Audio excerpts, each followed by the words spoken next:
Good morning, grade 7. So we are already at our week 2 and this is our asynchronous class for week 2. So i-recap natin yung mga napag-aralan na natin for the last 1 week. So nakapag-set up na tayo ng ISN natin. I expect by this time tapos na po tayo sa cover page, all about me. Nakadikit na po ang lab safety reminders, ISN instruction, table of contents, and the rubrics for ISN. Now, last Saturday, I was able to check of your works. So, isa sa mga na-check ko ay gagawin ko pong sample for today. So, this one is an ISN of one of the students. So, hindi ko inilagay yung kanyang picture tsaka yung kanyang section for data privacy. Hindi ko rin isinama yung kanyang all about me para hindi natin siya ma-disturb or tawag dito, maitago natin yung kanyang identity. But instead, ang pinicturean ko na pong sunod is the lab safety reminders na nakalagay sa ISN niya and the ISN instructions.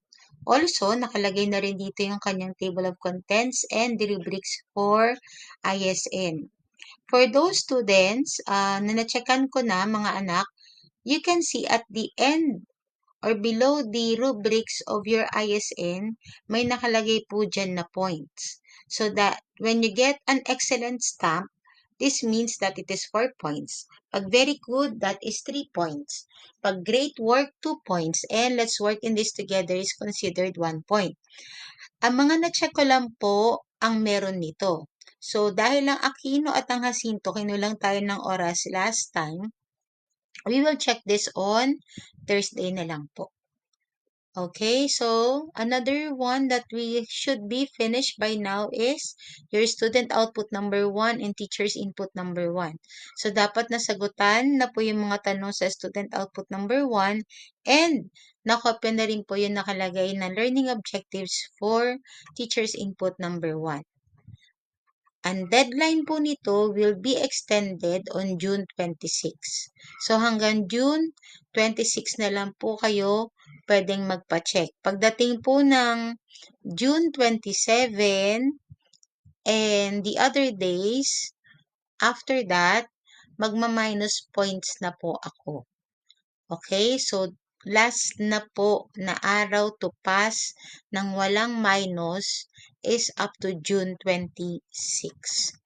Also, remind ko po kayo na on our class, on our face-to-face classes, you should always bring your ISN and you must always wear your headdress so that I can easily identify each and every one of you inside the class para nare-recall ko po yung inyo pong face and also your name para makapagdagdag po ng plus points sa mga madali ko na pong nakikilala.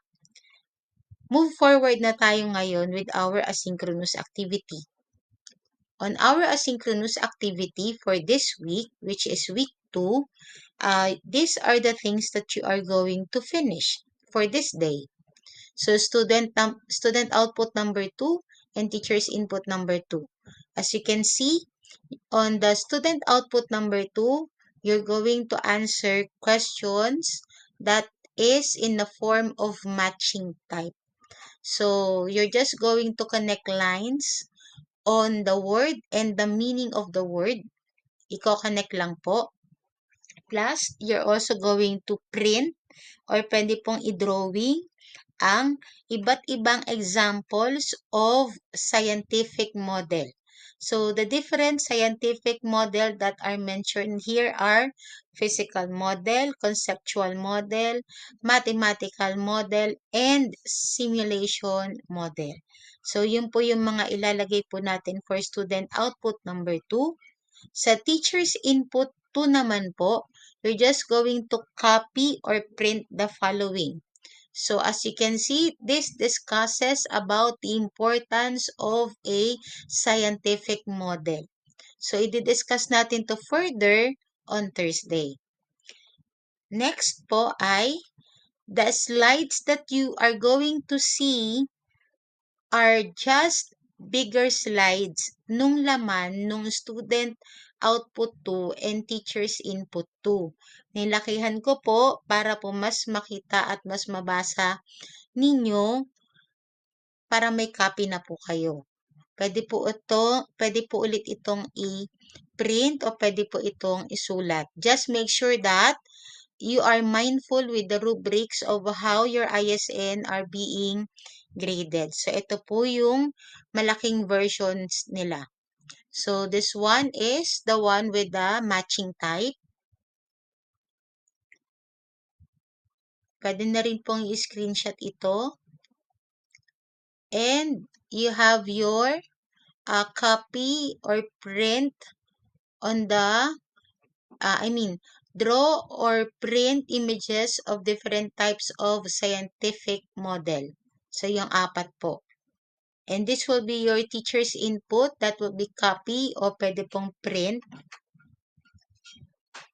Okay. That is all for today. I hope that everyone is doing good at home and continue learning. So, marami-rami na po tayong tinatapos. Please make sure that you are doing it. Kasi po, pag po kulang, matatambakan po kayo ng trabaho. So, that's all for today. God bless mga anak and see you all tomorrow.